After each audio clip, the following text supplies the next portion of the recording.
হে hi everyone, আমার আরও একটি ব্লগে তোমাদের সবাইকে ওয়েলকাম। এটা ছিল আমার সপ্তমীর আউটফিট। আমরা সুন্দর করে সাজুগুজু করে বেরিয়ে গেলাম কালচিনিতে। লাইটিংগুলো ভীষণ সুন্দর করেছে, আর ঠাকুরটা তো কোনো বলার কথাই নেই, একদম ডাকের সাজের ঠাকুর হয়ে। আর আমার না এরকম এক চালার ঠাকুর দেখতে ভীষণ ভালো লাগে। সবার ফার্স্টেই আমরা কালচিনিতে চলে আসি, তার কারণ পরের দিকে না কালচিনিতে আর যাওয়া হয় না। তো এখানকার ঠাকুর দেখে আমরা সোজা হ্যামিল্টনগঞ্জে এসএসবি ক্লাবে চলে গেলাম। এখানকার প্যান্ডেলটাও খুব সুন্দর হয়েছে, আর ঠাকুরটাও ভীষণ সুন্দর হয়েছে। আমরা এখানে ফটো তুলে আজকে আমাদের একটু প্ল্যান আছে, আমরা মাদারিহাট যাব।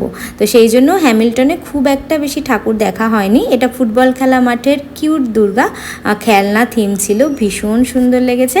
আর তারপরেই আমরা 2-3টে ঠাকুর দেখে সোজা চলে আসলাম মাদারিহাটে।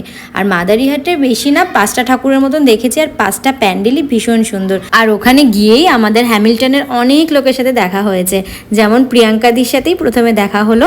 তারপর আমার শ্বশুরবাড়ির অনেক লোকের সাথে দেখা হয়েছে, যেহেতু আমার শ্বশুরবাড়ি রাঙ্গালি বাজনাতে, মাদারিহাটের একদম সামনেই। আর মাদারিহাটটা যেহেতু একদম মাঝখানেই, তাই সবাই এখানে ঘুরতে আসে। আমার তো বেশ মজা লাগছিল। আর এই সেম প্যান্ডেলটা কিন্তু আমাদের হ্যামিল্টনগঞ্জেও আছে, কিন্তু এখানকার এরিয়াটা একটু বেশি বড়। আমরা ভীষণ মজা করেছি 4 জন মিলে। এরপর আমরা এখান থেকে বেরিয়ে সোজা আর একটা মণ্ডপে চলে গেলাম। এটা দেখার মতো ছিল। আর এখানকার একটা খাসিয়াত কি ছিল বলো তো, এখানে মেলা বসেছিল, অনেক বড় মেলা। এরকম আগে ছোটবেলাতে দেখতাম, আমার মাসির বাড়ি গাড়োপাড়াতে, সেখানটাতে অনেক সুন্দর মেলা বসতো, আর আমি ছোটবেলায় সেখানেই থাকতাম। আর অনেক দিন পর এরকম মেলা দেখলাম এখানে, খুব ভালো লাগছিল দেখতে।